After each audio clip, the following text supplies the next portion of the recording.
मैं अपनी बात को शुरू करने से पहले समय समय पे भारत में जन्मे सभी संतों, गुरुओं, महापुरुषों को नमन करता हूं। एक अच्छा अनुभव था ये, जब मैंने वहां बैठ के महसूस किया कि यहां बैठने वाला व्यक्ति जो कहता है उसका क्या असर होता है। लोग क्या बात सुन के उनके मन में एहसास पैदा हो कि भाई ये जो बोल रहा है ये हमारा अपना है, ये इससे हमें कोई फायदा है। और मैं अपने वक्ताओं से कहूंगा, मैं तो जिलाध्यक्ष जी को भी सुनना चाहता था कि वो क्या बोलेंगे जिससे जनता प्रभावित। आज के अपने भाषण रिकॉर्ड करवा के घर जाके सुनना। जिन लोगों ने अपने अपने भाषण दिए हैं, विवेक सेन साहब, फहीम साहब, इन भाषणों को जरा एक बार घर जाके सुनना कि जो बातें आप बता रहे हैं उनमें से जनता की कितनी समझ में आती है। तो शायद आकलन करोगे तो एहसास होगा। चला के सुनना, ये मेरा व्यक्तिगत सुझाव है आप लोगों को। जो नहीं जानता वो मुझे, मेरा नाम चंद्रशेखर आजाद है। आपने मुझे फोटोओं में, टीवी में, अखबारों में, फोन पे देखा हो। बहुत सारे ऐसे लोग हैं जिन्होंने मेरा नाम सुना है, बहुत सारे ऐसे लोग हैं जिन्होंने मेरी तस्वीर देखी है, बहुत सारे ऐसे लोग जिन्होंने मेरे पंपलेट पे, घर पे फोटो देखे होंगे लगे हो। ये सच है कि हम लोकसभा का चुनाव लड़ रहे हैं, ये भी सच है कि हमें आपकी जरूरत है, बहुत ज्यादा जरूरत है, क्योंकि एक लड़ाई है, एक जंग है जो जीतनी है, जो आपके बिना नहीं जीती जा सकती। लेकिन कुछ बातें भी आपसे करनी। आप अपना समय निकाल के यहां बैठे हो, मेरे साथ चल के आए सभी सम्मानित नेतागण, अभी मैं उन पर 1 मिनट भी खर्च नहीं करना चाहता, मैं आपसे बात करना चाहता हूं। देश आजाद तो हो गया था, लेकिन देश की आजादी के साथ जो पाबंदियां थी एससी, एसटी, ओबीसी और माइनॉरिटी के लोगों पे, पाबंदी समझते हो? मुझे वहां बैठ के समझ आया कि कैसे समझाना पड़ेगा। पाबंदी का मतलब है जो रोक लगी थी, कैसे कि गरीब, दलित समाज के लोग, पिछड़े वर्ग के लोग अच्छा मकान नहीं बना सकते, ये रोक थी इस देश में। वो स्कूलों में नहीं पढ़ सकते हैं, वो अच्छा इलाज नहीं करा सकते हैं, वो अच्छी नौकरी नहीं कर सकते हैं, वो अपना कारोबार नहीं कर सकते हैं, उनके पास अच्छे मकान नहीं थे। जो रोक थी, ये रोक भी खत्म हुई। लेकिन जितने लंबे समय ये रोक लगी रही, हजारों साल, उनमें जो लोग हाशिए पे चले गए थे उनके जीवन में क्या बदला? आजादी आई, आजादी के 2 साल के लगभग बाद, 2 साल से ज्यादा समय लगा, 2 साल 11 महीने 18 दिन में भारत का संविधान बना। किसी भी देश को चलाने के लिए एक कानून की जरूरत होती, एक पॉलिसी की जरूरत होती है। पॉलिसी कैसे, कहां आई? संविधान में। ए बेटा, फोन बंद कर लो, तुम इतने बड़े चिंतक नहीं हो, मुझे सुन लो, यहां बैठा बता रहा हूं। फोन रख लो बेटा, इसको नीचे, फोन हाथ में रख के रिकॉर्ड करके और घर जाके सुन लोगे। इतना समय नहीं होगा तुम लोगों को, मैं जानता हूं तुम्हें। जब मैं यही खड़ा होकर जिंदा होकर बता रहा हूं तब तो सुन नहीं पा रहे हो। कौन से झूठ में जी रहे हो? मास्टर पढ़ाता रहे, बच्चा अपना किसी और काम में ध्यान लगा रहे, और फिर वो कह दे कि मैं पास हो जाऊंगा। कैसे हो जाएगा? यहां बैठ के इतने नजदीक से समझा रहा हूं तो समझ में नहीं आएगा, तो घर जाके क्या समझ आ जाएगा मेरे भाई? यही रहो, इसी दुनिया में मेरे सामने रहो, यही खड़ा हूं ना जिंदा आपके सामने।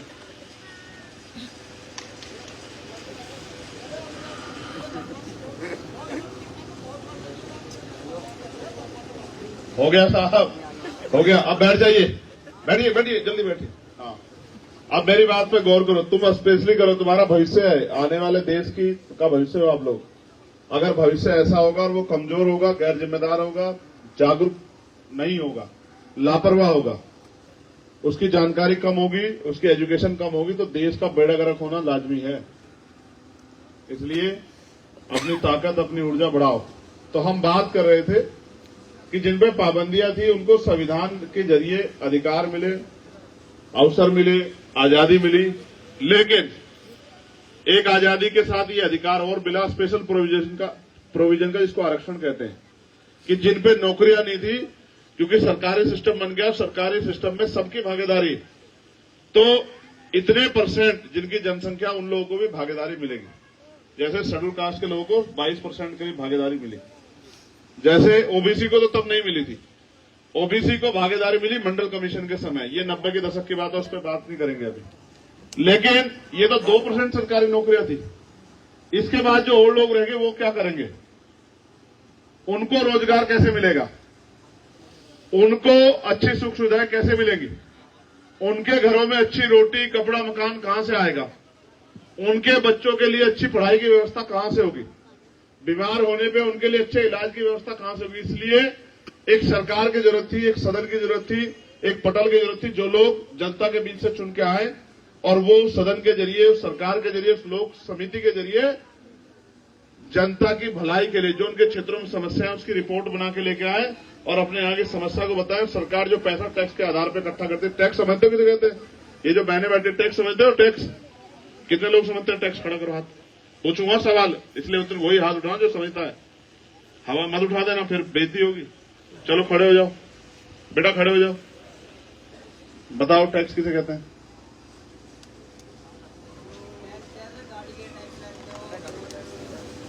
ठीक है, कैसा टैक्स देते हैं वही तो पूछ रहा हूं। बैठ जाओ, बैठ। आपने हाथ उठा लिया, आपने हिम्मत दिखाई, इसके लिए बहुत बधाई। देखिए, इस देश में सरकार जो चलती है ना, सरकार के पास जो धन होता है, बेटा इधर देखो, आपको कह रहा हूं जो 5-6 बहनें बैठी, ये आपके जीवन का सवाल है। आपको समझ नहीं आएगा, अभी आज समझ आएगा जब भाई समझा रहा है, आप भी समझ लो।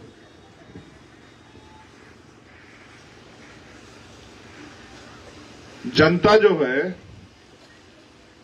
सामान खरीदती, ठीक है? ये जर्सी खरीदी होगी ना मेरी बहनों ने, स्वेटर खरीदे होंगे, चप्पल खरीदे होंगे, जूते और सामान, सजने का सामान, साबुन, कंघा, तमाम चीजें खरीदते हो ना। ये तस्वीरें, कुर्सी, मेज खरीदते हो ना, इस पे टैक्स लगता है। टैक्स जैसे कोई सामान 100 रुपए का, आज के टैक्स पे बात करता हूं, जीएसटी लगेगी उस पर 28%, यानी कि 100 रुपए का जो सामान है वो उसमें से 28 रुपए जाएंगे सरकार के खाते में और बाकी जाएगा कंपनी के पास। जिस कंपनी को आपने दिया उस कंपनी को टैक्स पे करना पड़ेगा, ठीक है? यही पैसा इकट्ठा होके जो हर आदमी टैक्स देता है, बीड़ी का मंडल खरीदे, शराब खरीदे, जो कुछ भी खरीदे, सब पे टैक्स है। ये सारा पैसा इकट्ठा होकर सरकार के कोष में जाता है, वो होता है सरकार का बजट। कुछ प्राकृतिक रिसोर्स भी होता है कि लकड़ी है, खनन है, उससे भी आता है। और जैसे पेट्रोल पर टैक्स है, पेट्रोल की अगर एक्चुअल कीमत आप देखोगे तो मार्केट में 40 रुपए करीब है कच्चे तेल की, फिर वो कच्चे से वो होता है, रिफाइन होता है, फिर उसके बाद उस पर टैक्स लगता है, स्टेट का अलग लगता है, सेंटर का अलग लगता है, क्योंकि 2 सरकारें होती है हमारे यहाँ। कितनी सरकारें होती है? एक केंद्र की सरकार, एक स्टेट की सरकार, 2 सरकारें। उससे नीचे भी सरकारें बनी है, संविधान ने बनाई, जिनको हम ग्राम पंचायत कहते हैं, जिनको हम चेयरमैन ही कहते हैं, जिनको हम नगर निगम कहते हैं, ये भी सरकार है एक तरह की। तो कुछ टैक्स केंद्र सरकार के पास जाता है, कुछ स्टेट के पास। वो पैसे से ही सरकार पॉलिसी बनाती है। ये पैसा किसका होता है? जनता का, आपका और हमारा, क्योंकि बहुत सारे लोगों का पैसा टैक्स फ्री है।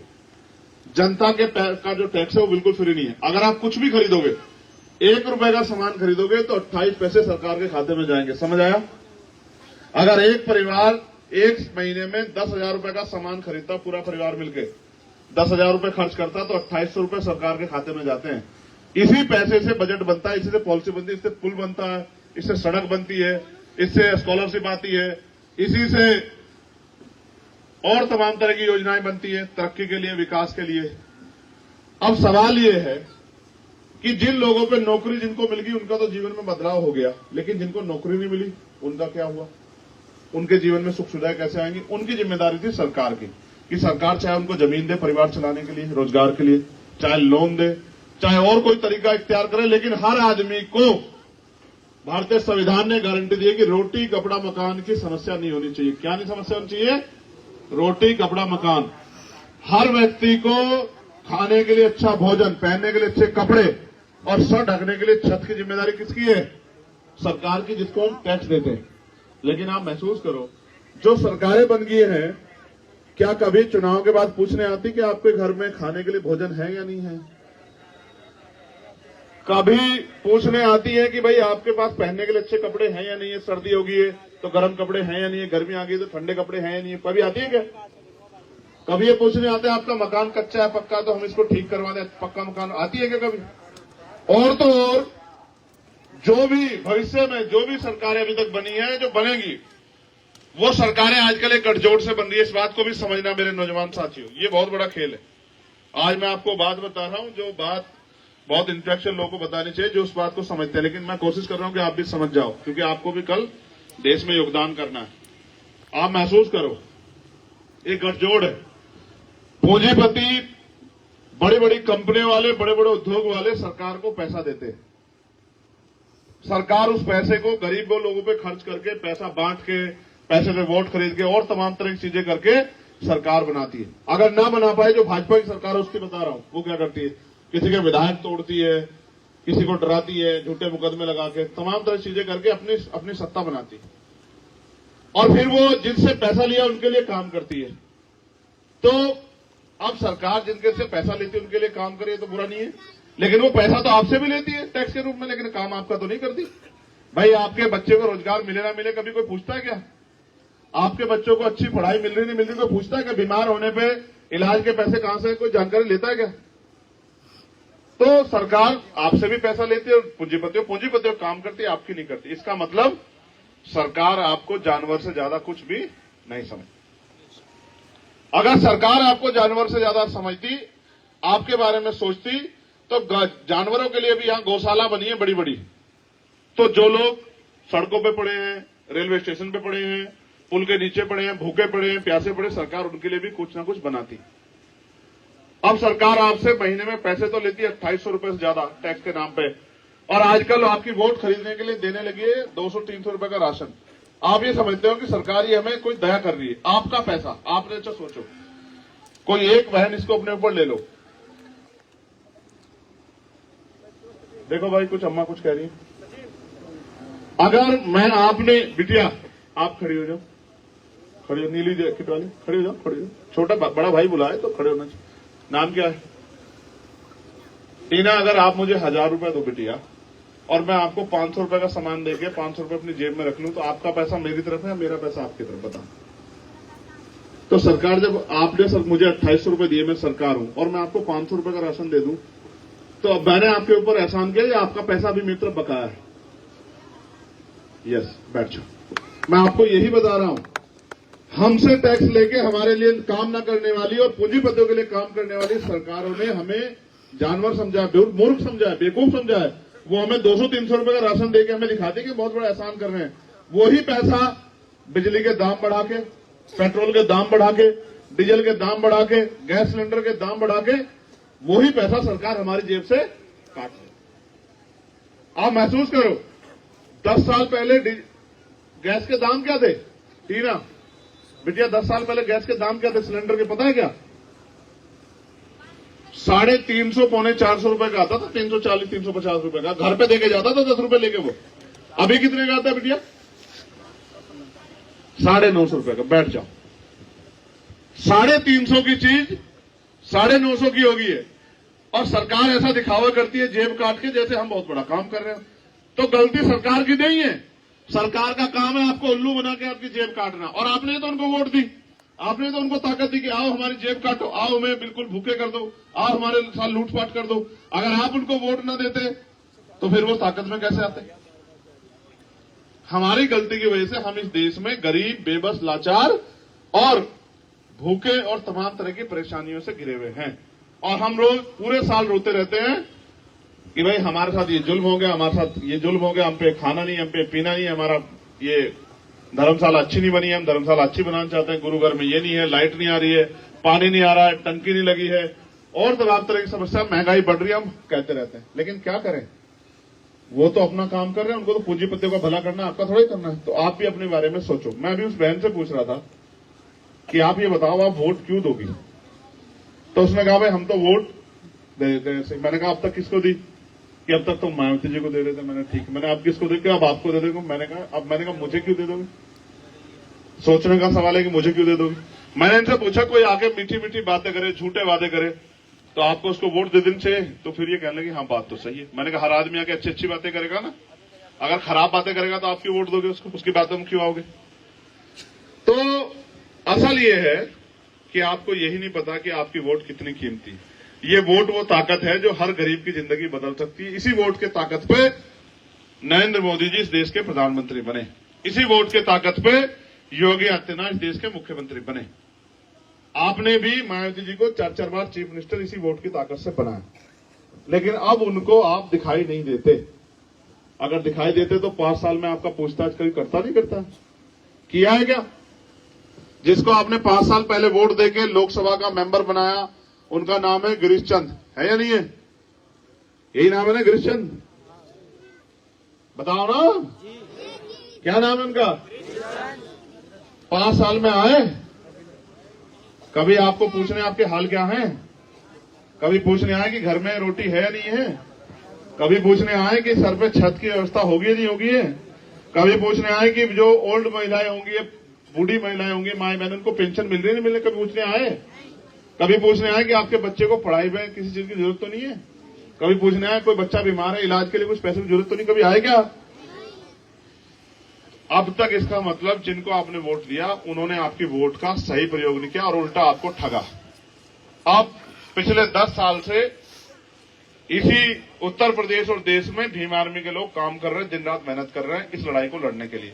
और जब भी कहीं भी कोई जुल्म जाति अत्याचार होता है तो आपकी लड़ाई लड़ने का काम करते हैं, कभी आपको पीठ नहीं दिखाते, लाठियां भी खाते हैं, मुकदमे भी झेलते हैं, जेल भी जाते हैं, तमाम तरह का अन्याय भी सहते हैं। और मैं आपका धन्यवाद करूंगा कि प्रशांत जी जो मेरे छोटे भाई हैं, हमारे नेता भी हैं, आपने उनको वोट देकर जिला पंचायत का मेंबर बनाया, इसके लिए मैं आपका दोनों हाथ जोड़कर धन्यवाद करूंगा। और मुझे ये भी उम्मीद है कि 24 घंटे 7 दिन प्रशांत को जब आप याद करोगे तो प्रशांत को आपकी मदद के लिए खड़ा भी रहना चाहिए। लेकिन मैं आपसे बस ये कहना चाहता हूं, आपने प्रशांत को ताकतवर बनाया तो प्रशांत ताकतवर हो गया। अब आपका चंद्रशेखर आजाद आपसे ताकत चाहता कि इस लड़ाई को लड़ने में आप मेरी मदद कराओ। आपने इतने नेता को अजमा लिया। एक कहावत है, अजमाए हुए को अजमाओगे तो वही मिलेगा जो मिलता है। ठीक है, तो आपको लड़ने वाले व्यक्ति को मौका देना चाहिए। आप यहां बैठे हैं, कई घंटे आपके खर्च हो गए, इस कई घंटों में आप रोटी बनाते, घर के काम करते। अभी एक माँ कह रही थी बेटियों को पीछे बैठे कि पता नहीं क्या कह रही थी, मैं तो सुना नहीं, इसको पता क्या कह रही थी, क्या कर ले जाके घर में कुछ करने को कह रही थी ना? हाँ, खाना बना, तो आप खाना भी नहीं बन पा रहा है। अब आप खाना नहीं बनाओगे तो ये खा नहीं पाएंगे, तो बड़ी समस्या हो रही है। मगर रोटी खाए बगैर आदमी रह सकता है प्यारी बहनों, भूखा रह सकता है लेकिन अपमानित होकर नहीं रह सकता। इस देश में ये जो अधिकार आज हमें मिले हैं, जो कुर्सियां सजी है और मैं माइक पे बोल रहा हूं, ये कुर्सी पे आप बैठे हैं, ये गुरुघर बना है, इसका अधिकार इस देश में बाबा साहब अम्बेडकर के संविधान ने दिया है। आज वो संविधान खतरे में है, लोकतंत्र खतरे में है। ऐसा भी हो सकता है कि कल वोट का अधिकार भी ना रहे, आपकी बस्तियों में पैर रखने के लिए भी कोई ना आए। इसलिए मैं आपको कहना चाहता हूं कि मुझे इस लड़ाई में आपकी मदद की जरूरत है। अगर आप ये चाहते हो कि देखो, परिवर्तन कौन करेगा? परिवर्तन परिवर्तन का नहीं है, ये सच है, लेकिन परिवर्तन कौन करेगा? जिनको समस्या होगी, जो चाहते होंगे भाई ठीक होना चाहिए, समझ रहे हो? जिसके जो खुशहाल है वो क्यों परिवर्तन करेगा? पैसे वाले लोग क्यों परिवर्तन करेंगे? भाई पैसे वाले क्यों चाहेंगे मोदी जी हट जाए? उनका तो फायदा हो रहा है ना, आपका फायदा हो रहा है क्या? आप चाहते हो नहीं चाहते कि चंद्रशेखर आजाद ताकतवर हो? कितने लोग चाहते हैं? हाथ खड़ा करो। नहीं, दोनों हाथ खड़ा करो, एक हाथ वाले को नहीं माना जाएगा। ठीक है, नीचे करो। अगर आप चाहते हो तो चंद्रशेखर ताकतवर कैसे होगा? कैसे होगा? लोकतंत्र में ताकतवर वैसे होते हैं। लोकतंत्र में आप मुझे 100 किलो घी खिला दो, इससे मैं बीमार तो हो सकता हूं, ताकतवर नहीं हो सकता। आप 500-400 किलो फूल मेरे ऊपर गिर दो, इससे मैं दब तो सकता हूं, लेकिन ताकतवर नहीं हो सकता हूं। आप मेरे खूब जयकारे नारे लगा दो, इससे मेरे कान खुश तो हो सकते हैं, लेकिन ताकतवर नहीं हो सकता हूं। ताकतवर भी इसलिए कि आपके लिए कुछ कर सकूं, क्योंकि जब तक मेरे पास कुछ करने के अवसर नहीं होंगे मैं क्या कर दूंगा? मेरे दिल में तमन्ना क्या, सुनो, मैं चाहता हूं बहनों के लिए बढ़िया कॉलेज और स्कूल बने, इनको डॉक्टर, इंजीनियर, IAS, IPS बनने के लिए, पढ़ाई के लिए किसी आगे हाथ ना फैलाना पड़े, इनके लिए मुफ्त पढ़ाई होनी चाहिए। अगर ये और आगे बढ़ना चाहती हो, कोई नौकरी करना है, तो कंपटीशन की तैयारी के लिए इनकी व्यवस्था होनी चाहिए। उसके बाद भाइयों के लिए रोजगार की व्यवस्था होनी चाहिए। अगर सरकारी नौकरी नहीं मिल रही तो लोन देके प्राइवेट रोजगार, बड़े बड़े उद्योग यहां लगवा के कंपनियों में रोजगार और तमाम तरह की सुविधा, जिससे भी उनके जीवन में खुशहाली है, उनकी जेब में पैसा, ऐसी व्यवस्था होनी चाहिए। कुटीर उद्योग लगा के यहीं पे पढ़ी लिखी बहनों को गांव में ही कच्चे माल का बनाने का रोजगार मिल सकता है, 15-20 हजार रुपए महीने। यहीं से आपके घर में पैसा आना शुरू हो सकता है। बहुत सारी तमन्नाएं करने की, अच्छे सड़कें बने, अच्छे हॉस्पिटल बने। आज हॉस्पिटल में भी तमाम तरह की जो दवाइयां हैं, तमाम तरह के टेस्ट और इलाज सब गरीबों के लिए मुफ्त हों, कि किसी को इलाज के लिए कर्जा न लेना पड़े। बहुत कुछ है करने के लिए। अब मैं आपको याद दिलाता हूं सतगुरु रविदास जी महाराज ने 600 साल पहले क्या कहा था। आप मानते हो ना सतगुरु रविदास जी महाराज? हाथ खड़ा करो जो मानते। बहुत बढ़िया। उन्होंने 600 साल पहले कहा था ऐसा चाहूं राज में जहां मिले सबन्नु अन्न, और छोटे बड़े सब सम बसे, रविदास रहे बस। इस बात का मतलब क्या है समझो। सतगुरु जी 600 साल पहले कह रहे हैं कि अगर राज हो तो ऐसा हो जहां कोई छोटा बड़ा ना हो, जहां कोई ऊंच नीच ना हो, कोई भेदभाव ना हो, किसी को खाने के लिए अन्न की दिक्कत ना हो, तन ढकने के लिए कपड़े की दिक्कत ना हो, किसी को सर ढकने के लिए छत की दिक्कत ना हो, पीने के लिए पानी की दिक्कत ना हो, किसी बहन बेटी का अपमान ना हो, किसी की हत्या ना हो, किसी को अपमानित ना किया जाए, किसी का लूट मचाई चोरी हत्या ना हो, और सब लोग खुशहाली से जिए। उसको उन्होंने नाम दिया बेगमपुरा राज। कौन सा राज? तेज से बोल के बताओ। बेगम को संधि विच्छेद करो। बेगम, बेगम का मतलब जहां कोई गम ना हो। अगर ऐसा राज हो जहां किसी की जिंदगी में कोई गम ना हो तो वो राज अच्छा होगा बुरा होगा? बताओ। जब हर व्यक्ति खुशहाल होगा तो राज अच्छा होगा बुरा होगा?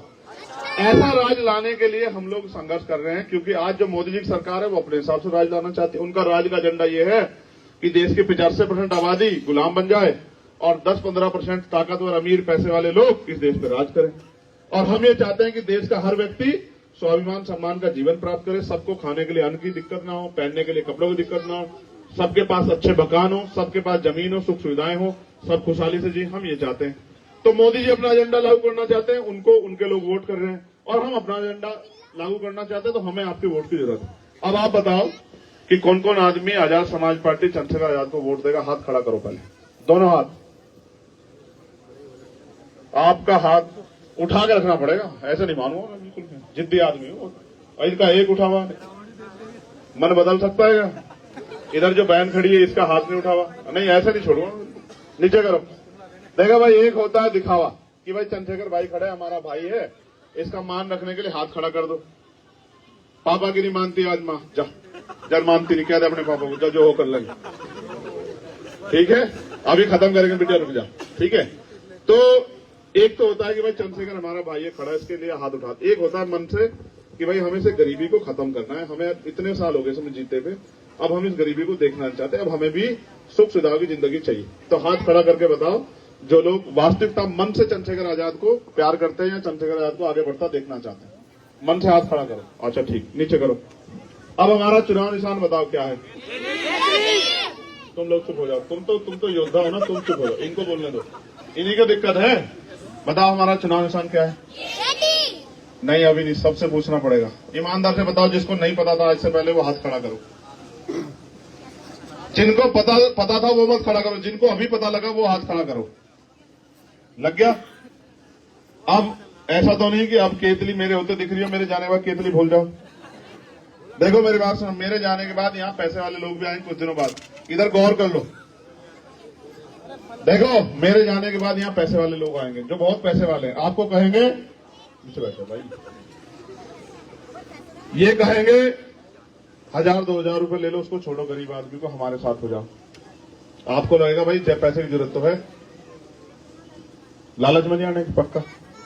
अच्छा एक बात और सुन लो, इस पे भी हमारे गुरु एक बात कह गए, उन्होंने कहा कि वोट की रक्षा ऐसे करनी जैसे बहन बेटी की रक्षा करते हैं। वोट को बेचना नहीं होता, वोट को जिम्मेदार आदमी को सौंपना होता है। तो आप बताओ, क्या चंद्रशेखर आजाद के होते हुए कोई और जिम्मेदार व्यक्ति है जो आपकी लड़ाई लड़ लेगा? ईमानदार से बताओ, नहीं है ना? तुम्हें भरोसा है नहीं है मेरे ऊपर? पहले बताओ, जोर से बताओ, है नहीं? वेरी गुड, बहुत अच्छा। तुम्हें इनके ऊपर भरोसा है नहीं अपने भाइयों पे? सच बोलो, मुझे कम लग रहा है तभी तुम चुप हो गई हो। बताओ अपने बेटों पे भाइयों भरोसा है नहीं इन पे जो बैठे हैं? चलो इनको अब तो इकट्ठी होगी बातचीत हो। अब ये सुनो, अभी तो आपने एक फेस देखा। पहली बात, एक मिनट रुक जाओ, मैं धन्यवाद दूंगा, पूरी कमेटी का नाम पढ़ूंगा अभी, लेकिन जयंती कब है? इस बार जयंती हम लोग किसी नए तरीके से मना रहे हैं। कैसे? अब तक तो जयंती हमने कैसे मनाई? तुमसे भी एक वादा लूंगा, अभी पता लग जाएगा तुम्हें। ठहर जाओ, रुको, लट तैयार है, रुको।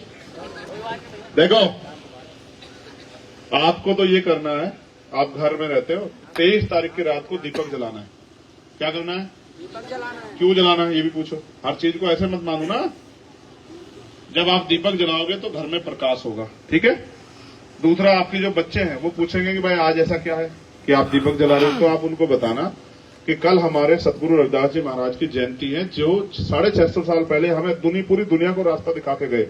तो उनकी जयंती हम लोग कल बना रहे हैं, इसलिए आज हम लोग अपने घर में क्योंकि बाबा साहब ने कहा जो कौम अपना इतिहास नहीं जानती कभी भविष्य का निर्माण नहीं कर सकती है। ठीक है, ये तो एक बात। दूसरी बात है हिम्मत तुम में अगर हिम्मत है तो फिर वादा करो कि जयंती वाले दिन जो लोग शराब पीते हैं वो शराब छोड़ देंगे। दिखाओ हिम्मत। देखो, मेरी तुम्हारी वोट की लड़ाई थोड़ा ही, मुझे तुम्हें सुधार के सही रास्ते पर भी लाना है, समझ रहे हो? मेरी कोई तुमसे वोट की लड़ाई थोड़ा ही अकेली कि वोट तो सारी दुनिया मांगने आ जाएगी। मुझे तुम्हें उज्जवल भविष्य उसके बारे में सोचना। बताओ, करो वादा जो लोग शराब छोड़ देंगे। बस हो गया काम।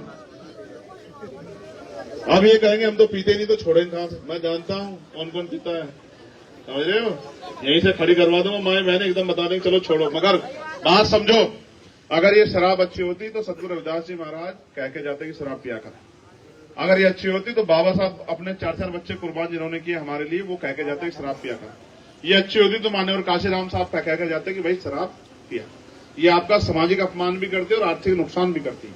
ठीक है, मैं धन्यवाद दूंगा भाई बोबी का, हाथ उठाते रहना, सौरभ का, सोनू, अनिकेत, रोहित, राजव, राजीव, सचिन, दीपक, अरविंद, सचिन, आंसू, अनिल, अरुण, गौरव, शिवम, भोलू, अर्जुन, सचिन, मुनीत या मुनीत है? कहाँ है मुनीत? मुनीत कहाँ है? काम में लग रहा हूं। चलो ठीक, इन सबका धन्यवाद, इन्होंने ये कार्यक्रम आयोजित कराया है। मुनीत कहाँ? मुनीत, अच्छा ठीक। इन सब भाइयों ने ये कार्यक्रम आयोजित किया, एक एक पैसा इकट्ठा करके बढ़िया टेंट लगाया, बढ़िया कुर्सी ला, किराए के है ना कुर्सियां, अपना पैसा खर्च करके इन्होंने ये कार्यक्रम कराया, मुझे बुलाया। मैं आपका धन्यवाद करता हूं। लेकिन याद रखो, इससे भी आगे बढ़ के हमें एक एक वोट तैयार करनी है। जिनके वोट नहीं बने उनके वोट बनवाने हैं। किसी ने डुप्लीकेट वोट बनवा दिया है उसका वोट कटवाना, ये जिम्मेदारी है। और एक एक बूथ पे अपनी जो वोट है उनको चुनाव वाले दिन पोलिंग स्टेशन पे लेके जाना है। पोलिंग परसेंटेज ऐसे करवा देना है जैसे प्रधानी के चुनाव में होता है, समझ रहे हो? ये है इस बार करो मरो की लड़ाई। हम किसी भी कीमत पे एक वोट का भी नुकसान नहीं होने देंगे, ये समझना है। ठीक है, अब आखिरी बात ये है, ला भाई केतली दो। ये तो आपको पता लग गया चुनाव चिन्ह क्या है, पक्का? अभी आखिरी बात तो बाकी है। देखो क्या लिखा है, दिख नहीं रहा ना? अब देखो कुछ क्या लिखा है। यस, क्या लिखा है बताओ? देखो आप बात सुनो, मैं भी कोई धन्ना सेठ का बेटा तो है नहीं, मैं भी प्राइमरी स्कूल के हेडमास्टर का बेटा हूं। मेरे पास भी बहुत बड़े साधन संसाधन नहीं है। और जिनसे मुकाबला वो कितने पैसे वाले तुम उनको जानते हो। ना मैंने कोई भ्रष्टाचार किया, ना झूठ बोला, ना कोई छल किया, ना ही किसी को सताया, ना किसी की जमीन दबाई। तो मेरे पास तो पैसा नहीं है, लेकिन चुनाव लड़ने के लिए साधन संसाधन की जरूरत है या नहीं है? बिना पैसों के चुनाव हो जाएगा क्या? तो उनका मुकाबला करने के लिए हमें भी साधन संसाधन की जरूरत है। लेकिन हमारी संख्या बहुत है, वो उनके पास पूंजीपति कम, ज्यादा की संख्या कम है, हमारे पास हमारे लोगों की संख्या ज्यादा है। अगर हम एक रुपया भी जुटाएंगे तो लाखों रुपए हो जाएंगे, जिससे हम अपना चुनाव लड़ सकते हैं। क्योंकि काशीराम साहब कहते थे जो सहारा देगा वो इशारा भी देगा। अगर सहारा अपने लोग, जैसे पूंजीपतियों का सहारा लेके भाजपा की सरकार पूंजीपतियों के लिए काम करती है, और हम अपने लोगों के लिए काम करना चाहते हैं, तो सहारा कौन देगा हमें? हमारे लोग। तो मैं आपसे आग्रह करूंगा, हटो भाई, जगह खाली छोड़ दो, ये दो। अब मैंने इसका ढक्कन खोल दिया। जो भी हमारी मदद करना चाहता है, चाहे वो 1 रुपए का सहयोग करे, क्योंकि गरीब का, ईमानदारी का एक रुपया अमीर के लाखों रुपए से बढ़कर होता है। ईमानदारी का, मेहनत का पैसा जो है ना, ये फलता है। इसलिए मैं आशीर्वाद स्वरूप ये चाहूंगा कि मेरी माए बहनें और मेरे बुजुर्ग, मेरे छोटे भाई, चाहे वो 1 रुपए का सहयोग करे, कोई ज्यादा करना चाहता कोई दिक्कत नहीं, जिसको कुदरत सतगुरु जी ने दिया है, कुदरत ने दिया है, ऊपर वाले ने दिया है, लेकिन 1 रुपए का सहयोग कम से कम करें, जिससे कि मुझे एहसास हो कि वहां मुझे प्यार करने वाले कितने लोग हैं, मुझसे प्यार करने वाले, मुझ में उम्मीदें रखने वाले कितने लोग हैं। इसलिए मैं आपसे आग्रह करूंगा, नहीं किसी और को, रुक जाओ, आप अपने आप उठ के आना। जो मेरे लिए इतनी दूर चल के नहीं आएगी ना, वो मेरे लिए वोट डालने कैसे जाएगी? ये तो खराब हो जाएगा। जो मुझसे प्यार करता है वो अपनी हिम्मत से आके इस लड़ाई में सहयोग करे। ठीक है, अगर तुम लोग पहले आ रहे हो तो बहनों को देख लेना, कभी बहनें इधर से आए तो दिक्कत होगी। तुम लोग पहले इनको आने दो।